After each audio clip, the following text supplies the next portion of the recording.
All right, guys, I've got Cody Hofhine here with me. We are actually going to do a series of videos. Get ready and be on the lookout for those. And this video is going to be a really important topic. We're going to be talking about the top 5 seller objections when you're talking to sellers and how to overcome them. Let's go.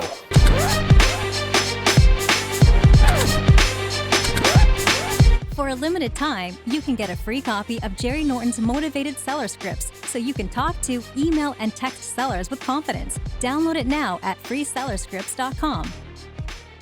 If you're new here, I'm Jerry Norton and I went from dead broke to millionaire flipping houses, and after doing 1,000 deals, I created this channel to help you master the art of wholesaling and flipping real estate so you can live your dream life. Be sure to subscribe and click the bell icon to get notified when new videos are released. Cody, my man. Let's go! Yeah. Cody, I've just been having so much fun. You guys that don't know, Cody and I have been doing a live stream every Tuesday. We've done now, I don't know, 9 or 10, I think, something like that. Yep. They go like an hour and a half. Cody usually has an amazing guest. We talk about a deal, break it down, then do live Q&A. Super fun. So I've really enjoyed getting to work with you and know you. And in my mind, in the industry and basically nationwide, as far as I'm concerned, Cody to me is one of the top experts when it comes to wholesaling. And Cody really succeeds with off-market private sellers. And so we're gonna touch on a topic that is really important. I think a lot of people, Cody, have these concerns, but you get on the phone, maybe you're cold calling, maybe they're pre-qualified, and you're going through the process of hopefully getting them interested to where you can make an offer or meet on appointment and sign a contract and get a great wholesale deal. But inevitably, people have objections, right? And so let's talk about how to overcome that. So first of all, thanks for being here. Yes, dude, it's an honor. It's always fun to be here at the compound, the Norton compound, guys. Yeah. This is the good stuff. This was a little tricky too because there are lots of different seller objections. So we tried to kind of focus on maybe the top 5. So first of all, Cody, how important is it to be able to overcome objections that are gonna always come? How important is that?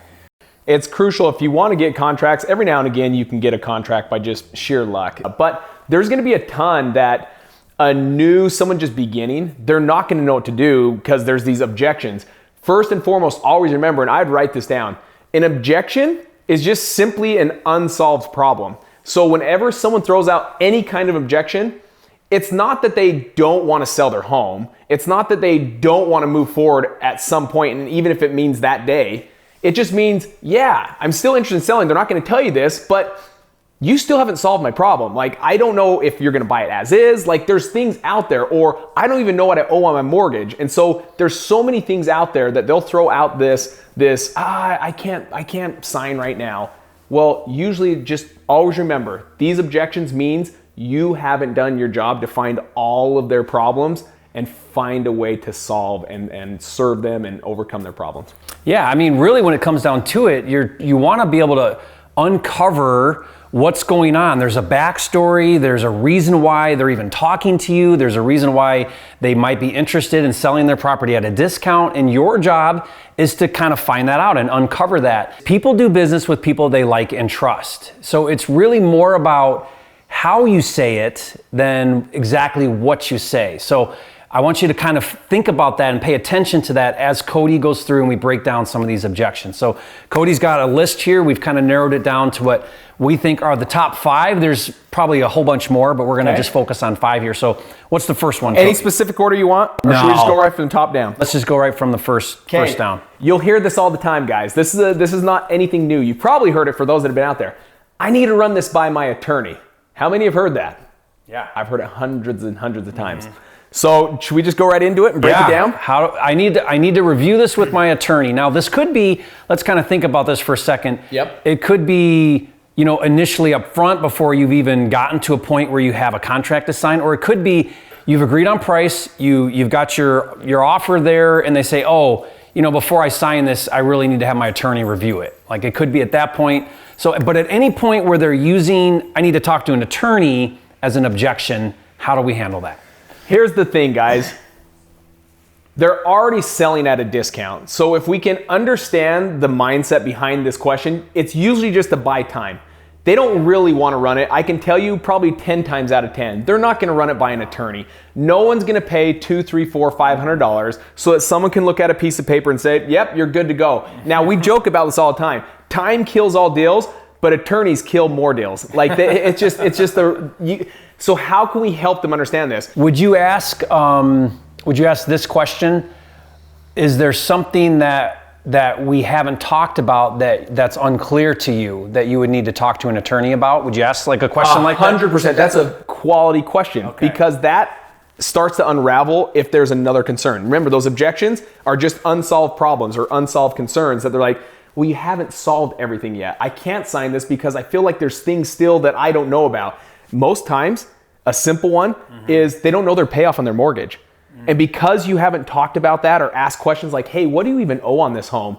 They're saying, hey, I need to run this by attorney. But what they're really saying is, I can't sign this because I don't even know what I owe on the home. And so now I don't even know what I'm going to net. What my proceeds are going to be. Yeah, I don't even know how much money I'm going to walk away with on this deal. And I don't even know if I have enough money to go to plan B. And so that's really, and they don't want to tell you that. They just say, you know what, I got to review the contract or I got to have my attorney review it.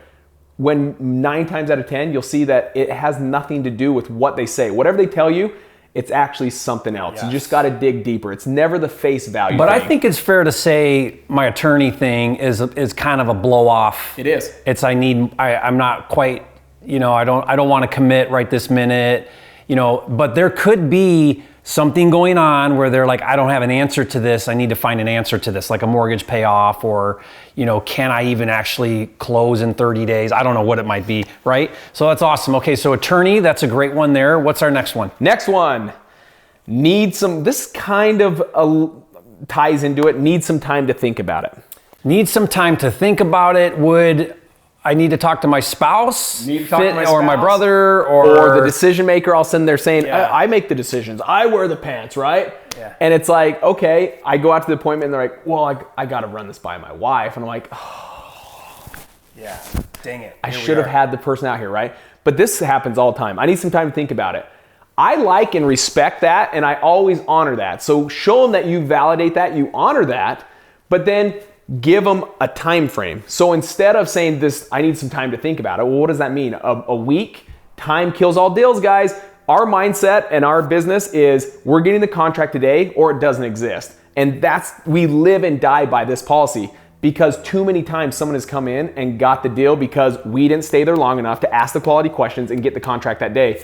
So when someone says that, I need some time to think about it, this is one we use all the time. So write this down, rip off and duplicate the heck out of this, and you're gonna love it.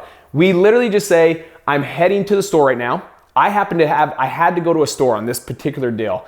My wife said pick up dinner. So I'm like, I've got to go pick up pasta, some spaghetti sauce. I've got to go pick up garlic bread. I'm going to Smith's right now. That's the grocery store in Utah. I'm going to Smith's right now. I'm going to pick up all this food. And you know what? I'll even pick up a $500 gift card and I'll swing back around. It'll take about 20 minutes. And if it ends up being something that you want to move forward tonight, I'll even leave you the $500 gift card. And this individual literally said, okay, yeah, 20 minutes is fine. Do you know what he really said? For $500, I'll sign tonight. Yeah, there you go. That's really what it came down to. That's awesome. Wow, that's cool. That's a really cool technique. I want to point out something you mentioned in the very beginning of this one, is you said you'll agree with them. Now, I see you do this quite a bit, and this is a really powerful technique. I forget to do this sometimes. If you challenge their objection and you kind of say, well, that's a bad idea, they're going to close down, right? But when you say, you know what, that makes a lot of sense that you want to think about it. It's a big decision. Of course you want to think about it. Acknowledging that objection automatically helps them feel more comfortable, feel more trusting. You're not retain the power. Yes. And then say, how's 20 minutes, right? That's right. That's right. Or I'll be over there in 20 minutes. Acknowledge and just put the time frame. You control the time frame, but acknowledge that they need time to think about it. Don't shoot that down as a bad idea or they'll close down. Awesome. 100%. Love that one. Okay, what's our next one? Next one is, I hear this all the time, and you guys are going to hear this all the time too. If you can't pay X amount of dollars, if you can't pay $270, if you're $1 less than $270,000, don't even come out to my property. How many have heard this? Yeah. Guys, this is like all the time. So do we go on this? It could be also, what if Cody, you go on appointment, okay, you get through everything, and now it does come down to price, and they go, oh, well, I need to be here, and you're here, right? So it could be at that point, couldn't it? Yeah. Or it could be, don't even come out and meet with me, or if you're doing a phone close, like we do a lot of phone close, we're not even going to talk unless you're at least right here. Yeah. Or the number I need has got to be right here, right? So price as the objection. And the big thing behind this is just understanding that we're not looking for price. Price is a deceiver 9 times out of 10. In fact, let's call it 99 times out of 100. That makes it 99%, right? It's a deceiver. Most cases, so we're really looking for 4 things. So if you're thinking about pillars of motivation, the first one is time frame. So they need to close quick. Condition, the home's in bad shape. The other one's price, but price, again, remember guys, maybe a 1% chance that price actually is like, ooh, that's a deal as is, I'm going over there. 99 times out of 100 though, everyone, they're gonna fly a kite. You're gonna set an anchor, but they're gonna fly a kite. We call it Zillow. They're gonna look up the Zillow number, and that's the number they're gonna say, just because that's all they know, right? Yeah. And Zillow is so off in Utah, and I know it is in almost every state in the nation. But then the fourth one is the driver. So behind on taxes, going through divorce, behind on mortgage, the pain. But guys, if they have any of these other motivations, time frame, condition, or driver, I don't care about price. So when someone tells us, hey, you gotta be at 270, if you're a penny less, don't come out. We're still going out, and usually we just don't make it about price. We don't talk about price, where most people, I hear them, they'll usually stay on the phone and be like, well, I can't pay 270. And I'm like, don't do this. Do that face to face. People don't lower the price over the phone unless you have to because you're virtual, right? Yeah. Jerry does a lot of virtual, so there's things that he has to do. I don't. I'm face to face, and I can get people to come down all the time on the price once they get to know, like, trust, respect me. And people do business with people they trust, like Jerry said, right? So it's asking the right questions and making sure that if any of these other pillars of motivation exist, it's okay. I'm still going on that appointment, and we'll see people drop prices all the time. And then when you go, and then when you come back and you say, if I'm able to, right? If I'm able to, and then you list out all the things that you've just covered that were concerns. Yep. If I'm able to close when you want to, do the trash out and all that myself, all these things, what would a price like that look like? What would an offer like that look like for you? That's right. Right? And that and now you've built a case. Yeah, what's that worth to you? What would it take to get that done for you? What does that look like for you? So that's awesome. All right, good. What's our next one? We are considering fixing it up or listing it with an agent. Ooh, I love this one. I love this one. Good, we hear this all the time. Yeah, I love this one. In fact, one of the things that I'll do, Cody, and I'd love to hear how you handle this, but a great way to build a case for your cash offer is to show them, to allow them to contrast the difference. So what I'll do is I'll say, oh, so it sounds to me like what you're looking for is a retail buyer and to get the highest price that the market will bear. Is that what I'm hearing you say? Yes, I want to get the highest. Okay, well, let's talk through that. This is what I do for a living. Let me explain to you what that would look like. Would you like to see what that would look like? I asked that question. Do you want to see? Okay, yes. And then I go through, okay, you're probably going to need to hire a real estate agent. That's going to be some commissions. If you're okay with that, great, pay some commissions. They're going to put it up for sale. They're going to want you to do some stuff to this property. You're probably going to need to clean this up. You're probably going to need to fix some things. Then you're going to have a lot of showings. Especially in today's You're going to have a buyer that's going to want to get a mortgage, more than likely. That means they're going to have a mortgage inspection, a property inspection. They're going to come back and ask you to do some things. But it'll probably take 6 months. But hey, if you do all of that and you spend $25,000 fixing this place up, you could very well get $300,000 for this house. That's a great idea. I think you should do that if that's what you want to do to get the most out of this property. That's an awesome way. In fact, I can even help you. I know real estate agents, I know contractors. I can help you get all of that done. Is that what you're looking to do? And they don't want to do all of that. Are you kidding? They don't want to do any of that. That's why they called you on a 37-cent postcard. Yeah, but now you're helping them see what that looks like if they want to go that route.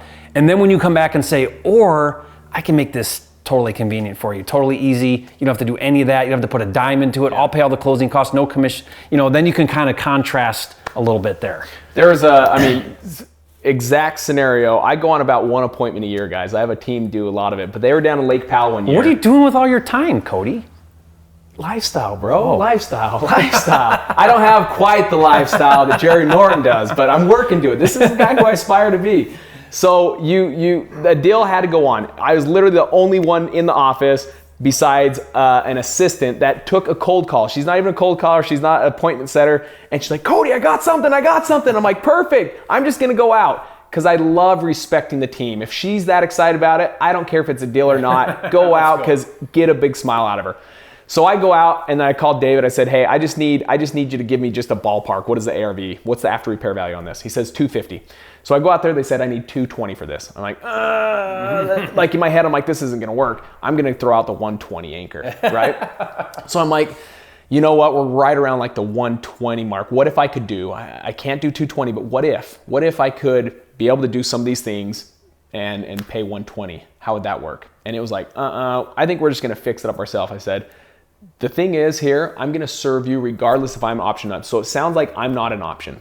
So let's pull out a piece of paper, and they only had an envelope, and I gave them a pen. I said, let's walk through this, and I'll just jot down some notes if I were rehabbing this and fix and flip it and putting it back on the market, because I gotta compete with the home builders right now. So even though it doesn't sound like granite should be on these countertops in this neighborhood, believe me, buyers want everything when you get on the retail market. So let's go through this. What do you think about the kitchen? How do you feel about it? And they're like, I think everything looks great. I'm like, I agree with you, but buyers, and I blame it on the buyers. Buyers, they want everything. You're gonna have to do new countertops. You probably either have to new face doors on the cabinets or just get brand new cabinets. And then the flooring, although the tile looks good, they're gonna want new school flooring. They're probably gonna want some laminate flooring or some kind of wood product in here. Let's go to the next room. And they're like, oh man, no way. And I'm like, I know, those buyers, they're crazy.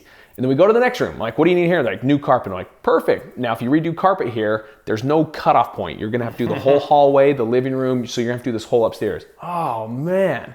Yeah. Then we go downstairs. And I said, help me understand this. And there's like little paint marks, like little circles. And I'm like, if I was a betting man, has someone lived here besides your parents? Like, yeah, my sister. Usually when I see paint like this, I'm not saying that's the case here. Usually there's meth done in the home. Do you think your sister would do meth? And he's like, no way. And the other sibling, the sister there's like, don't lie to him. We found a crack pipe yesterday. And I'm like, now that we already know I'm not the buyer, it's okay. Don't worry about this. If you choose to fix and flip this, you're gonna have to mitigate this. Everyone gets meth tests now. They're $35. They're cheap. They don't cost a lot. You're gonna have to mitigate this. This could be 5 to 10 grand to mitigate this. They're like, oh. So what's your offer again? I'm like, I'm probably around the 120. And I knew my max allowable offer could be about 150. And ultimately we got to about 145. But ultimately is serving them. It genuinely is serving them, knowing that, okay, I may not be the best fit, but I'll still serve you and help you understand what you need to do if you want to put it on the market. Yeah, one of the things to go along with that, as you're going through those items, I'll say, so what do you think it would cost to do new kitchen cabinets? And then they don't know, right? But they might throw out a number and you go, 1,500 times 10. Yeah, so kind of what I do, if they're like, you know what, you tell me you do this, I'll say, well, you know, I do this and I know these numbers really well. Let me tell you what this would cost. And if they're open to that, right? And then what I do, just kind of a rule, is whatever I pay, I double it. Why? If they got to go hire somebody, it's going to be retail and they're going to pay double or triple what I actually pay because I know how to get investor pricing. Yeah. So if my number's 25 to rehab the whole house, as we go through it, I'll say, you know what? All of this, to get that 300 number you want is probably around 50,000. But hey, if you're willing to do that, I think it's a good move. You should do it. You should totally do that. Now, agreeing with them, right? Helping them. And the other thing you're doing is you're saying, hey, it doesn't matter to me which way you go. I'm just here to serve. You know, if you want to go retail, let me share with you my opinion. I'm an expert at this. You know, it's what I do for a living. Or if you want to not have to deal with any of that, I can help you there too. And by doing that now, you've just lowered that guard. Right. You're giving them all their options, knowing that option B, retail, is there's just no way they're going to want to do all of that. Yeah. Right? And that's the benefit. I mean, right? Isn't that what's so amazing about what we do? We're solving a major problem because it's going to take so much resources for them to actually get out of that deal if they go retail, that your solution of buying it as is, no closing fees, exactly the way it is a major solution to somebody's problem. That's what I love about what we do. Last one, you ready? Yeah. We are considering, we just did that, the fixing up and listing. Need to review contract. Okay, I need to review the contract. So that could be kind of like the attorney one, but sometimes they just say, you know what, I need to think about it, or I need to look over your contract. Or for a virtual setting, here's I think where the biggest curveball is. If you're doing virtual, or you're deciding to like, hey, I don't need to go out there. This person's like super motivated, so I'm gonna just send a DocuSign. I think this is the one where we can help people the most, because this can go wrong so many ways. You lose power instantly the moment you send over a DocuSign contract to their email, if you don't do this process that we're gonna talk about right now. So that's a huge, I think this is not just review it, send over the DocuSign and yeah, I'll sign it. So let's say they don't even need to review it. Send over the DocuSign and I'm gonna sign it.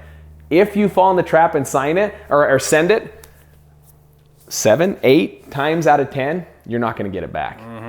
Here's how we can overcome that. Do you want to attack some of that, or you want me to attack some of it? Yeah, I mean, guys, the thing is if you think about it, you know, it happens two ways. One way it happens is they say, yeah, your price is awesome, great. But you know what, I'm not in front of my computer or whatever, call me in half an hour, or call me in an hour, and then we never hear back from them, right? Or we send the contract and we never hear back from them, or they don't, you know, they ghost us. 9 times out of 10, all they did is print off your contract and show the next buyer that, hey, well, I've already got an offer at 160, so unless you can beat that, I'm gonna go with this guy.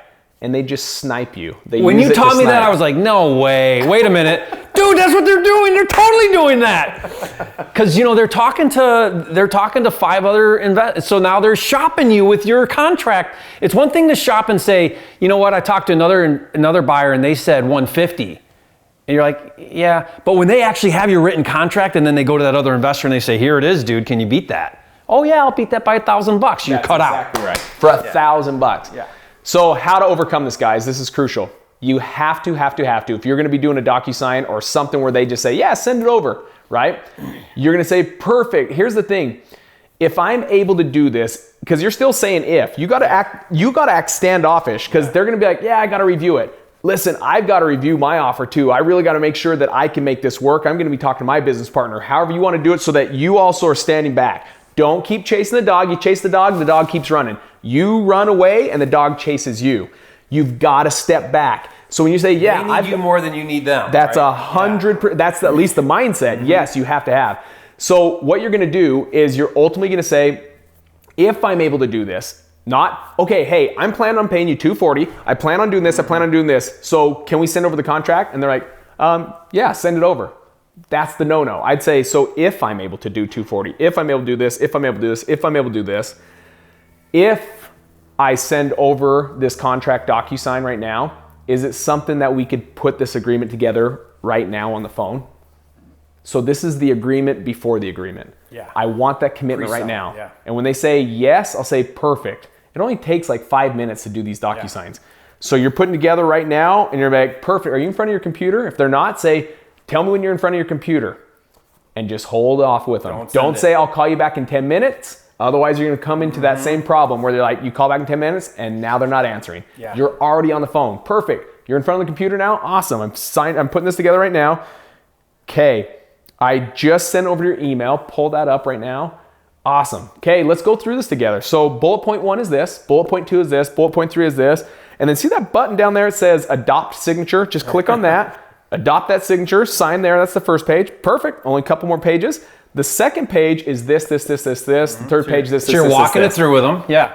And now if they have any kind of hiccups, any kind of questions, you're right there on the phone versus waiting on the other side saying, gosh, I hope they call me back. Gosh, I hope they sign this contract. Gosh, it's been 10 minutes, they haven't signed anything. These only take like 2 minutes to sign. Why is it not coming back?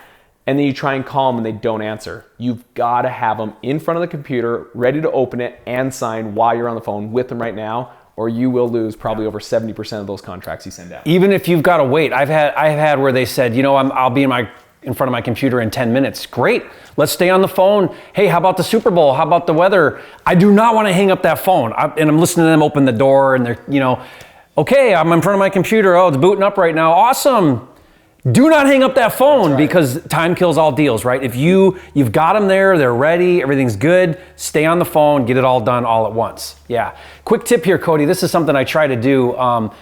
In the world of wholesaling, we always say contract. We talk about it as a contract, and then we say the word sign a contract. And something I've learned is sign a contract. That verbiage, that language can be intimidating. It evokes this idea of legal, binding, attorney. Instead, what I try to say is approve agreement. So think about the difference. Sign a contract or approve an agreement. Much less intimidating to say approve an agreement. Right? Agreement's a key word because it's me and you came up with this. It's not my contract that you have to abide by. It's we came up with this. That we're going to pay this price, close on this date, do this. We agreed on this. And all I need to do is to just have you sign and acknowledge that that's exactly what we just talked about, this agreement. Yeah, love it. All right, guys. So hope you found this helpful. These are objections you're inevitably going to run into. The top 5, there's probably more. We could do another video on, 27 other objections that come up. But these are kind of some of the most common ones that you're going to see. I really hope that was helpful. Remember, it's more about the way you say things, right? And building that trust, helping them feel comfortable, asking those qualifying questions so that you can really understand the situation. And I think ultimately, Cody, it's just have a serving mindset about it, right? You're here to help them. You're here to serve people. And when that's your attitude, it comes across. 100%. It comes across the phone, it comes across in person, and that's where people will really just kind of feel good working with you. And you'll have times where, I know this happens to you, Cody, where they'll work with you and you may not even be the best price, but they like you and they trust you and they feel safe with you. So they go with you even though somebody else is offering them more money. That's right. Okay, that's what it's all about, guys. So hope this was helpful. If you haven't yet, be sure to subscribe to the channel. This is the #1 channel on YouTube for all things wholesaling and flipping, and we'll see you on the next video.